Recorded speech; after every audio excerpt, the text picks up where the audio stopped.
on our perfect. We will put on our channel. It's it's information that I owe you. But without further ado, I give the floor to my partner in this endeavor, Giulia Aimone Marsan from ERIA. Giulia, the floor is yours.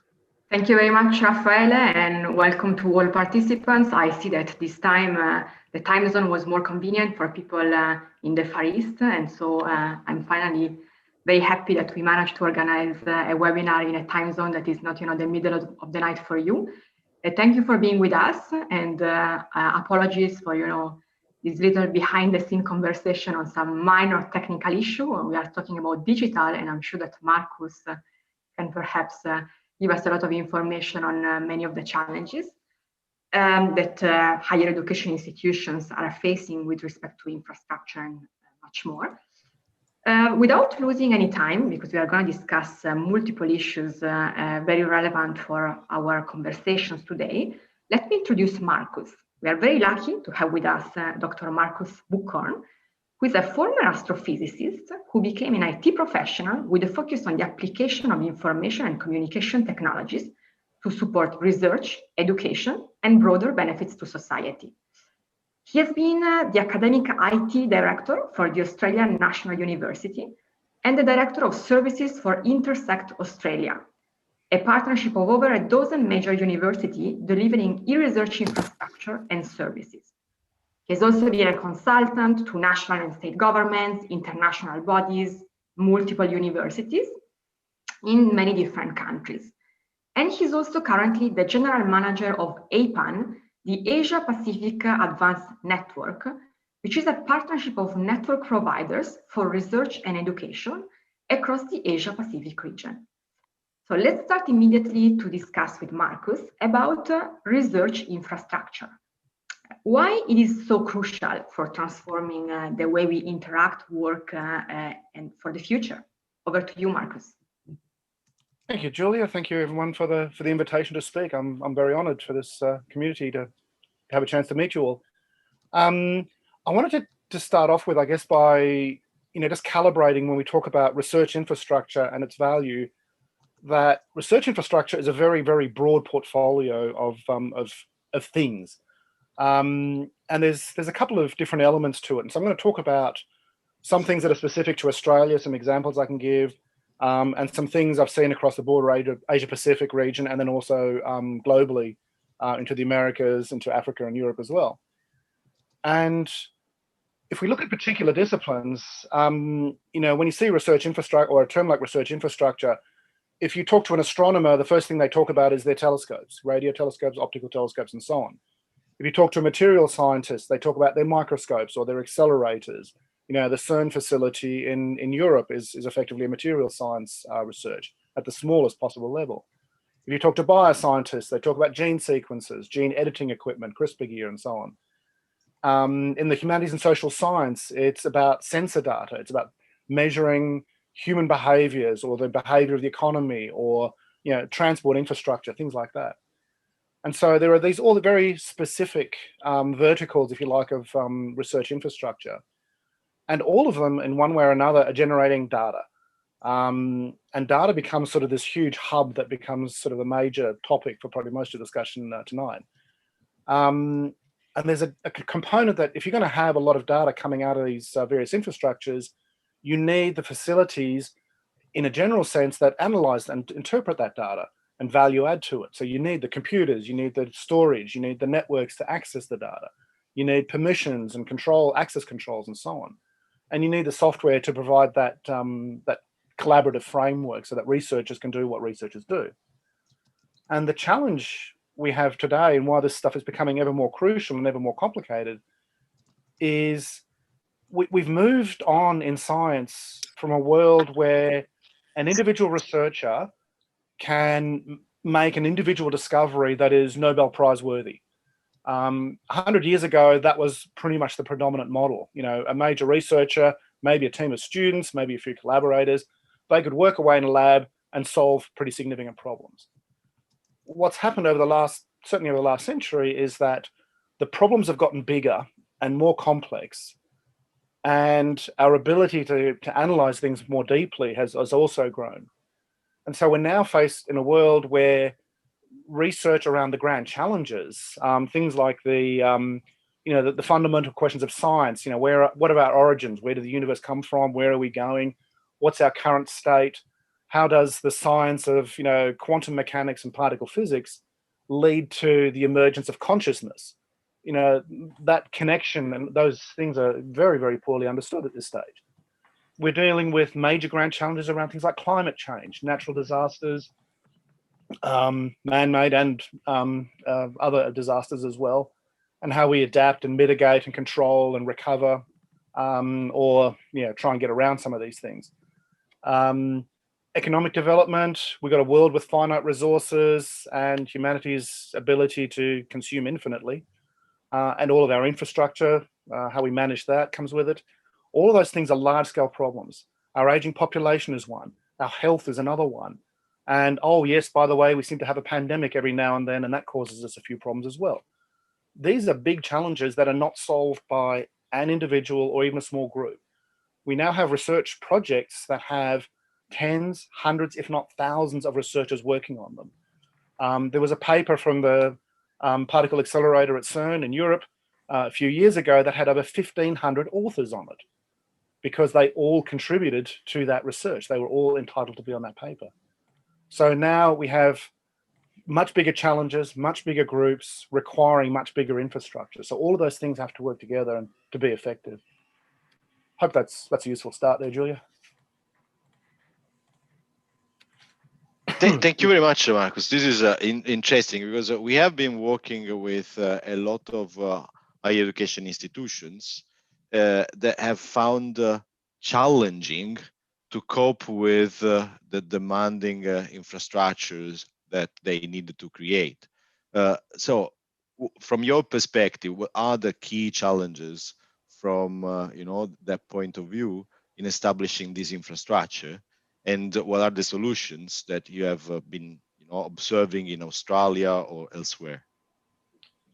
Great question. So the when you have an institution, or say when you have a national program or a state program or an institutional program to build infrastructure, we've had a few too many examples where somebody and some government has decided we need to build a big one of these and then hope that all the researchers use it, and it doesn't work. You need to ask the researchers what they need. Unfortunately, they're not very coherent sometimes in their responses, and they tell you a very long list of things that they need. So if you think about it from the researcher's perspective, when a researcher tries to solve a problem, the first thing they do is they go look for some money, because they're going to say, I want to buy my own computer or my own microscope or my own telescope or my own piece of software and so on. And what you end up with is lots of individual researchers with their own individual pieces of infrastructure that the institution doesn't even know about necessarily. And so we don't get sort of this coherent shared infrastructure approach. And what a researcher is looking for from their infrastructure, and the reason that they have been buying it in the past, is they need a few things. And the ones that I tend to remember are that it's suitable. So it's got to be accessible to them. It's got to be big enough. It's got to be fast enough. It's got to be protected enough. It's got to have support around it. And if they put it in their own lab and get their PhD student to take care of it, that works for them, but it doesn't scale and it doesn't live long. They also need something that's trustworthy. If they're going to put their data somewhere, their valuable research data, which may or may not have significant sensitivities around it, they need something they can trust. Trust is one of the most important things in all of these conversations. And the other one that gets most of the institutional infrastructure providers is sustainability. A lot of universities, a lot of governments will fund capital, but they won't fund operating. And so you end up building this infrastructure, and then you go to research and say, well, you've got 3 months to use it, and then we're tearing it down because we can't afford to keep it going. A researcher will not use it because they want to keep using the infrastructure, they build trust in it, and they will want to come back to it. And so sustainability and trust and that suitability are really, really important aspects. If you're then going to build something like that, it has to be based around standards. It has to be based around a reasonably common experience. If you have a researcher learning how to use a telescope, they can go to another telescope and have a pretty good idea of how to use it. If you have a researcher using a supercomputer, they can take their software to another supercomputer and things will hopefully work. If they use cloud computing, if they use data storage, all those things, standards are really, really important. The problem is it's not the institution's job to identify those standards. It's not the researchers' jobs. It's somebody who's providing the infrastructure. They need to think about how to do this and how to coordinate and develop those standards. And really importantly is the skills around that. You need to have the right people with the right skills at the right time. And we have a significant debate I've had many times in Australia is about how much do we teach researchers to use the infrastructure, or how do we make it easier for them? You know, researchers want to research. They don't want to learn, you know, how to program kind of things. They want to be able to do their research. Now, this funding model that we've had in the past is very typical we had in Australia. Sorry. Very good. I'm also recording now. Excellent. So the thing with that infrastructure funding model that we've had in the past is, like I said, institutions often don't get to see what their researchers ask for through their grant programs. And if you have, like in a typical funding program here in Australia, two researchers might both put in a proposal to buy a microscope for their research group. They both make a good argument. They both get 2/3 of what they ask for if they're lucky. You know, competitive grants, you have a 30% or less success rate. And they each get to buy a small microscope. And it's not world-class, it's not supported, it's not sustainable. But imagine that they had partnered up and said, actually, we both need to use one. We're not going to keep it busy 24/7. Why don't we coordinate a bit better? And what happened in Australia was really quite transformative. Was in about 2005. The government convened a review group and said, how do we do this better? You know, we've got 27 different programs that fund research infrastructure. How do we simplify this? And they came up with a model that was called, I'm sorry for this, the National Collaborative Research Infrastructure Strategy, or NCRIS for short. And you can Google NCRIS Australia and get all the background papers there.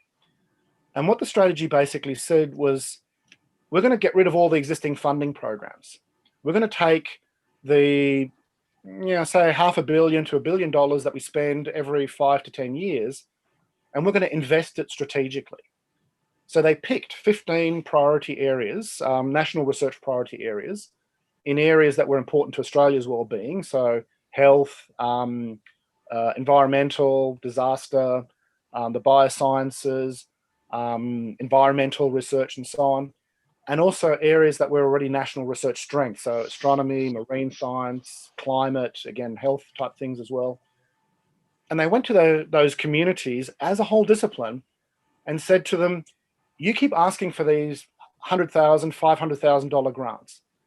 We're going to give you $50 million over the next 5 or 10 years that you can invest the way you want as a community. We want one proposal.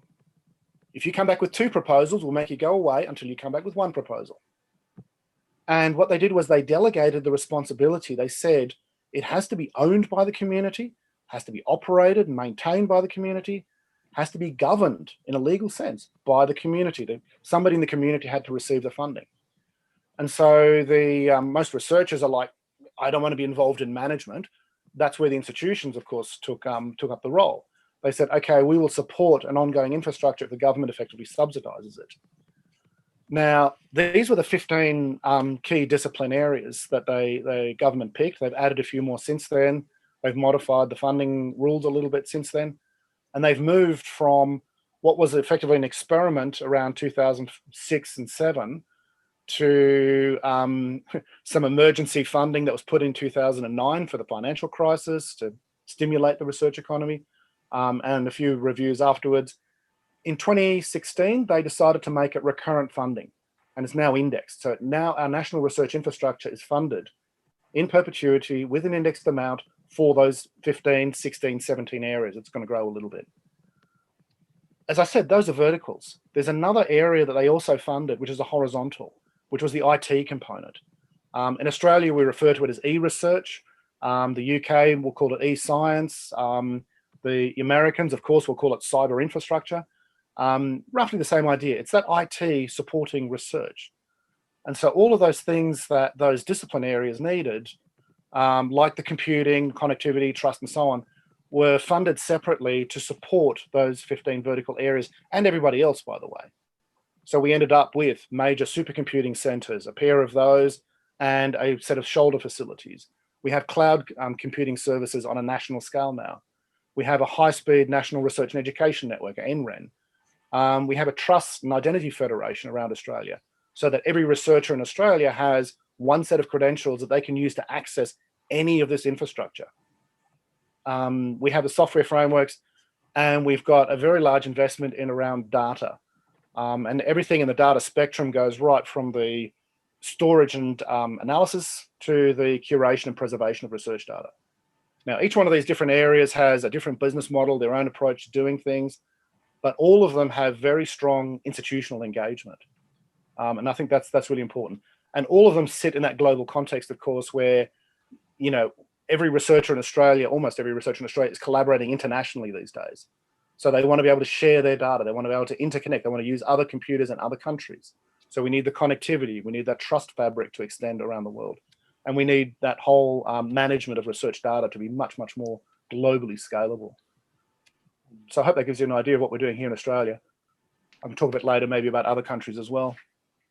Thanks, Markus. It was indeed very interesting because, again, the digitalization of higher education institutions is much more than digital learning and, you know, online training. And, you know, you gave us a quick overview of the many different components of this transformation. And what you said is bringing us to the next question. That is about research data. I've been working a lot on the issue of research data in the past, and I know it's a tricky and thorny issue.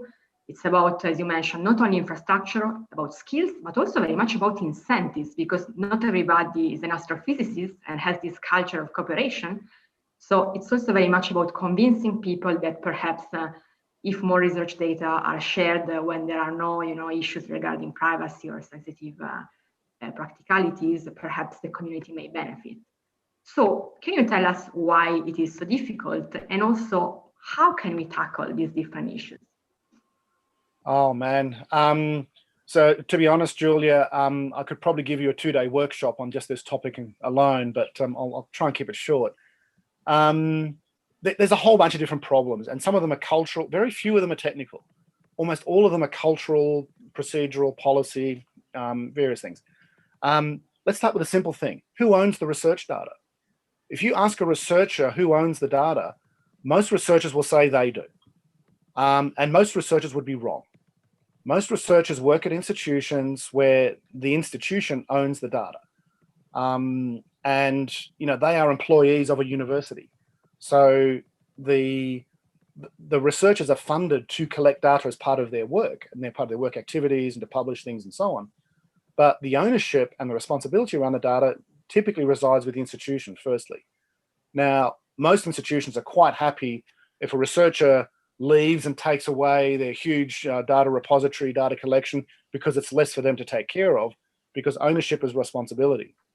The flip side of that is when a new researcher comes along, Nobel Prize winning, for example, astrophysicist who comes to the ANU and becomes the vice chancellor and comes along with many petabytes of data and says to the university, well, you own this now. So globally, we don't have a very good model about how ownership is expressed, and ownership leads to responsibilities. The other part is that the funders and through the government have realized that they are wasting a lot of money collecting the same data more than once. A lot of research projects outside, well, even in the physical sciences, but yeah, astronomy is fairly unique in that one observation is one off. But many, many measurements are taken of a particular area because one group was funded to do it. And then another group comes along 12 months later and says, hey, can I get some money to take this measurement? And it's the same measurement because they didn't know it had already been done. And the funding bodies have suddenly realized, and mainly because we pointed out to them, there's an opportunity here to say, why don't we change the rules? If you get funded to collect data, you have to make that data available within reason, within constraints, with everything else. But if you're publicly funded, the public has a right, and the public being other researchers, to gain access to that data in some appropriate fashion, to save money, to build on knowledge rather than replicating it over and over again. So there's a really big background conversation to ownership, responsibility, and funding for research data. There are technical issues, the way we collect the data, manage the data. We need a lot of standards, and somebody needs to set them. And the ability to share and find data is quite challenging. There was a set of data principles that were published in a paper about 10 years ago that you'll see now across the internet. I talked about FAIR data. So it's findable, accessible, interoperable, and reusable. And basically what that talks about is making sure the data is, you can find it, you can know that it's out there somehow, that you can access it. What's the mechanism? Could be an email to somebody, hey, Julia, can I use your data, please? Is it interoperable? You know, is it something I can connect with other data? So it needs to be properly well connected. And then reusability is about, you know, the software and the standards around that. And that's a global conversation. And again, it's not the researcher's problem, but it's the research discipline's problem. And this is one of the things that we've actually found has worked quite well through the NCRIS model, is that it's actually got the disciplines to think about what the standards up should be for their community. Now, astronomy, my background, they did this very early on. Basically, as soon as computers arrived, they set out a set of standards for the management of optical astronomy data. And that data is still readable 40 years later, 50 years later. You know, you can't say the same for Word documents or PDF documents. So that maintenance of research data is a big problem. And there's a whole thing we could talk about metadata and the way we talk about the provenance and the quality of research data and so on, the semantics and ontologies and so on, lots and lots of data geekery, and I don't go there. But when you get to the responsibility part of it, again, you have this issue around who maintains the data, who gets into the curation and preservation of it. There are digital formats that are no longer accessible.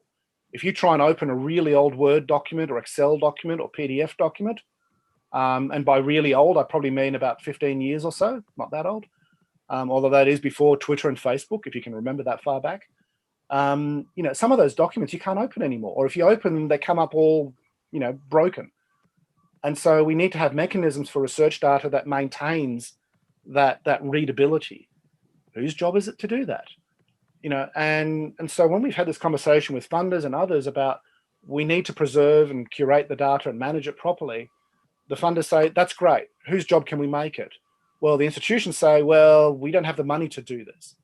The researchers get told, well, maybe you should be doing it because you know the data. The problem is that researchers are not recognized for their data. What researchers are recognized for are the publications, you know, the outputs, the outcomes, the results of their interpretation of data. And they, for example, they don't get credit if they make data available. There is effectively zero credit for it. Now we've changed that through a few technical processes. We can now cite data collections like a publication, but we don't even publish things like null results. You know, the famous quote from Thomas Edison about, I didn't fail 1,000 times. I found 1,000 unique ways of how not to make a light bulb. Now, if only he'd made that available earlier on, somebody else would have got there a lot quicker. But of course, he was in a market competition, so he wasn't going to share that. But researchers are not asked to take care of data. They're not funded to take care of data. When we've asked the funding bodies about this, they say, okay, what do you want us to do? We only get this much money from the government. We hand it out to the researchers to do everything they already want to do. If we ask them to do more work, do you want us to give them more money, which means we fund fewer researchers? Or do we do something else? And that's now a conversation with the government and the institutions as to how we make sure this is done the right way. And a large part of that, the way we've done it in Australia and in other countries now, is that you get involved early on with a research project and the institution will actually give you a set of rules. So if you're working to, you know, to start a new research project, part of that now has to include a data management plan. And so that data management plan say, well, what standards are you going to use? Where are you going to put the data? Who's going to have access to it? Who decides? And what's going to happen to it after you retire or the project finishes or whatever? And that framework, that governance framework is now emerging more and more strongly, certainly in Australia and in a few other places it's starting to. The other thing that terrifies me, and I just happen to have an example on the desk here, is, you know, most of you remember SD cards. And the first one of these 20 years ago was a couple of megabytes. Then they became gigabytes. Then they moved from this big thing to this tiny thing. You can now buy a 1 terabyte micro SD card. That is 1,000 times more storage than I had on my supercomputer 15 years ago. And I can put it on my fingernail. That is scary. The research instruments we have nowadays used to generate, maybe megabytes, gigabytes of data. We're now talking not just terabytes, we're talking petabytes. And some of the big facilities are talking not just petabytes per year, but petabytes per second.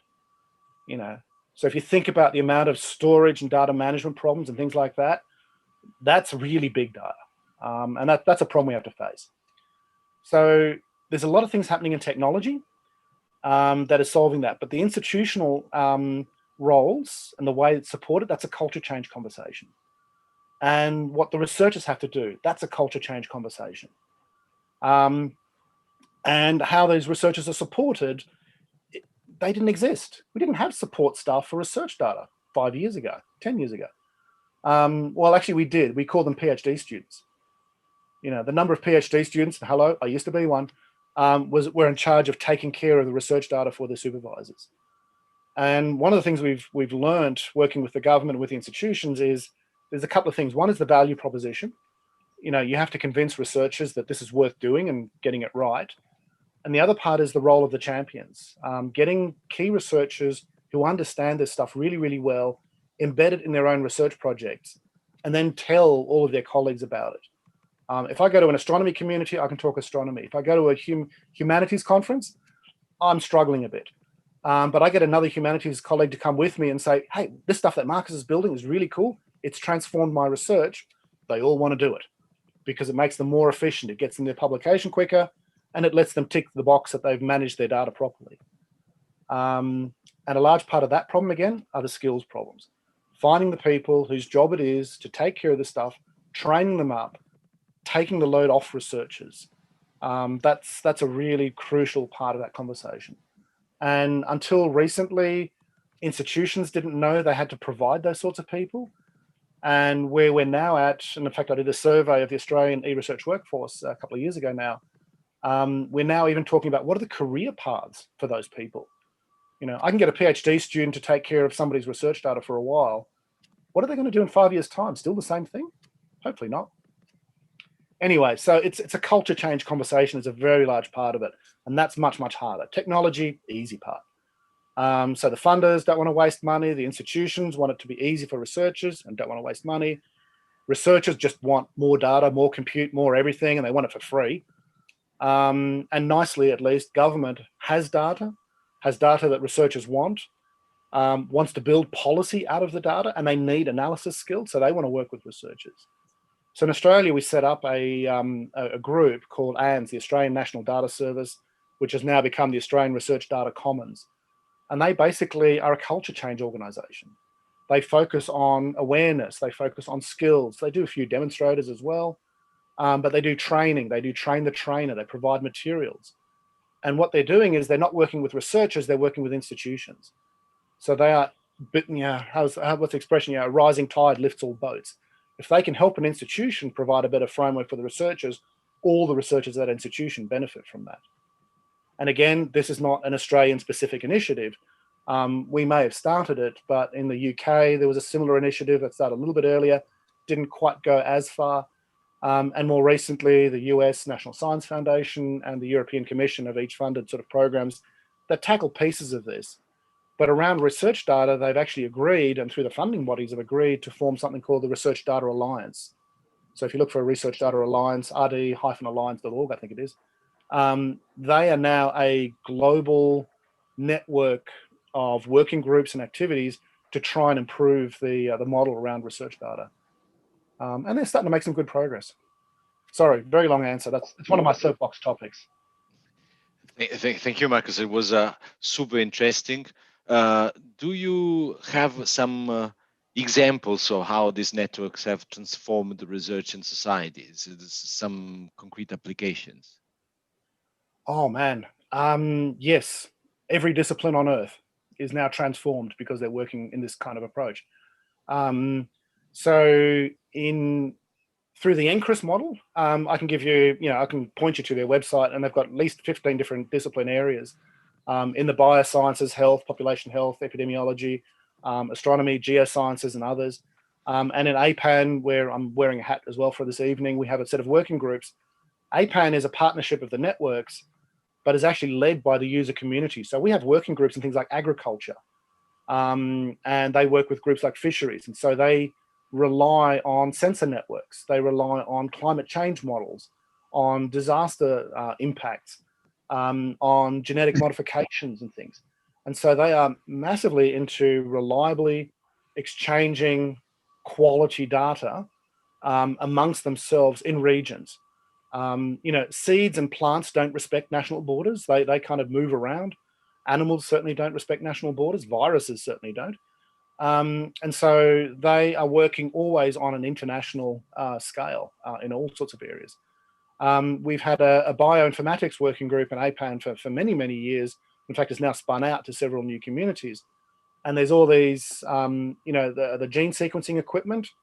At the beginning of this millennium, we spent almost $100 million generating the first human genome. Then it became $1 million, $100,000, $10,000. Now it's $1,000 or less to sequence a human being.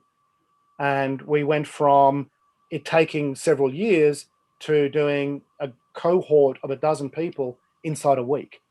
So we can now do population-wide genomic studies, which means that we're able to do sequencing of viruses as they spread around the country, and identify how they connect, how the variants are spreading and so on. And so we have, a lot of work going on there with about sequencing, about analyzing the sequences, modeling it, how to actually build in, all the proteomics and knowledge and epigenomic knowledge and so on. And, fundamentally taking COVID as an example, the vaccines that we have today have arisen because we've had people with skills who've had really good network connectivity, really good big data sets, and really good fast computers. In Australia, in the US, in Europe, a lot of the big supercomputing centers shut down a lot of their research queues and said, if you are studying COVID-19 right now and looking for a vaccine, we will give you free supercomputer time. And it's worked, and that's been a fascinating, spectacular result. We see it in one group I've worked with for many, many years is working on linguistics of endangered languages. Interesting bit of trivia. There's about 6,500 languages around the world today. By the end of the century, we might be lucky to have 200. Languages are dying out, left, right, and center. And languages like DNA, there's history built into them. And so they are building globally shared archives to capture those endangered languages, and not just languages, also songs, performances, dances, all the cultural aspects and so on of that language as well. So we're building these effectively digital museums in some cases and trying to protect some of these cultures. Australian Aboriginal languages, there's about 200 of those. And the number of speakers in some of them is down to 3 or 4 people. And so, we need to protect these things. All of the disaster management, the environmental sciences group, all reliant on these huge data sets and sharing of data. Nowadays, when we have an earthquake somewhere in the Pacific Ocean, there are several supercomputing centers that immediately kick into gear. They analyze the hydrology, the earthquake movement, the weather. They bring in the latest weather data to model where a tsunami might go. And then, obviously taking Raphael's warning poster there as his background, people need to know quickly that a tsunami is coming and where to go. But they need to know and not be warned every 10 minutes that there might be a tsunami coming, because eventually they give up and they don't trust those warnings anymore. And so that data sharing aspect is absolutely fundamental to them. And that's global scale type data sharing. There's another nice example here in Australia. The state of Tasmania is actually doing an economy-wide sensor network. So they are instrumenting the transport network, agriculture, fisheries, forestries, the environment, the waterways and everything, and bringing all these data feeds into one place for analysis. and they are discovering really interesting things, like when they had what was it? There was an outbreak of a disease in the oysters, and Tasmania is well known for their quality oysters. And they tried to work out where the problem was coming from. And because they had, because it's in the middle of a bay, it's, there's lots of things moving around, coming in from various directions. They really struggled to understand it. It turned out that they'd been instrumenting that whole area, and eventually worked out that it was a chemical management issue on a farm that was about 3 blocks up the hill, that had basically had water come through their place and washed out some of their chemicals through 3 other properties who didn't know that was happening, and into the bay and into the oysters. And they were able to work that out relatively quickly. And the other one that I'm really interested in at the moment as well is there's a whole bunch of these interesting citizen science projects now emerging, where researchers basically want to say, I would like to have a sensor network of smart sensors, i.e. people, who monitor a certain region, be it a farm, be it a forest, be it a piece of native country, and record every species, every plant species, animal species, insect, reptiles, fungus, whatever. And they're building these huge data sets from the community, and the community then benefits because they get to learn, they get to see their name up in lights as well. Some of them game it. There's just so many different examples in that space. I'm going to take a breath. Yes, if I would allow at least 10 minutes for Q&As, Yep. and I would ask Maria or Anne, my colleagues, to ask the 2 or 3 questions that we can extract from the chat. Yes, And I'm happy to write answers as well. And thank you, Markus, for your interesting presentation. It's clear that data sharing at a global level can really help solve some complex problems. So one question that we picked up from the chat is how can data infrastructure make research more collaborative with external stakeholders?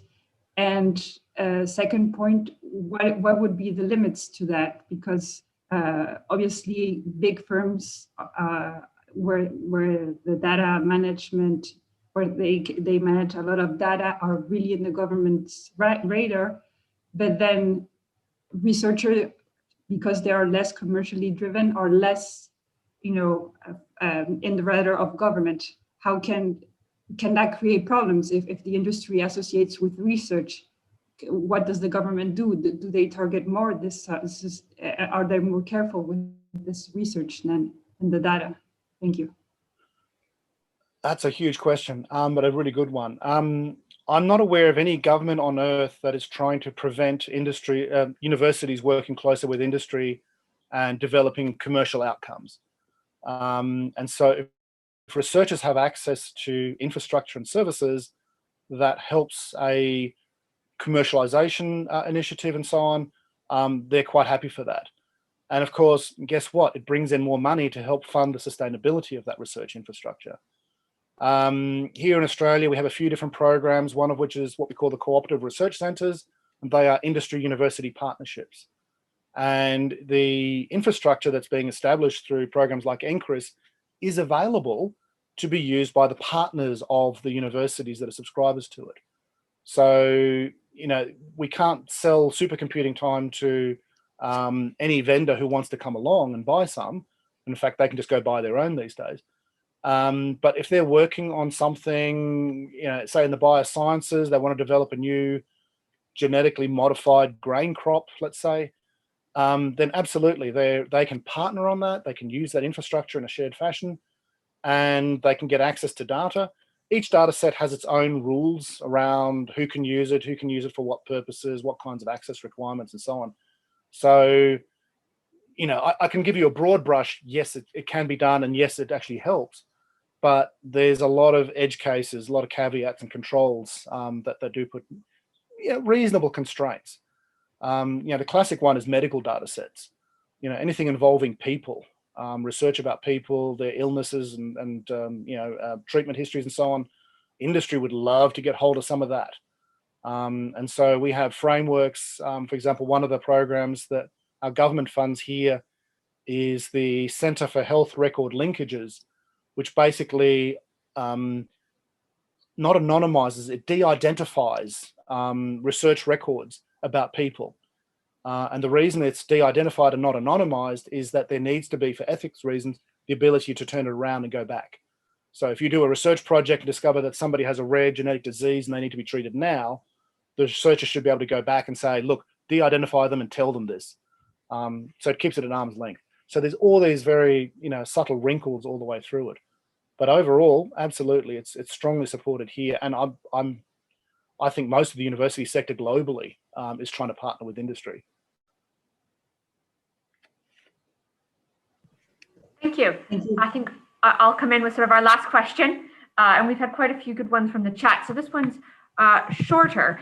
And we'll just sort of, the question was, how do we ensure that society, voters, sort of value investing in research infrastructure when often it's so difficult to sort of immediately see the benefit or the long-term consequences of what it will be able to sort of reveal? And sort of how do policymakers, universities make that case that this is sort of sustained investment that needs to be made?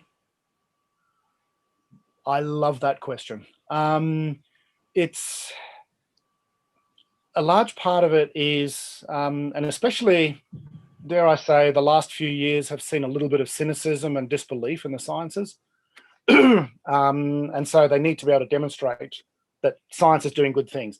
The pandemic has been one of the best examples of where governments have listened to scientists, and the ones that have listened and acted accordingly have managed to control things. Australia, New Zealand, many of the Asian countries, case in point.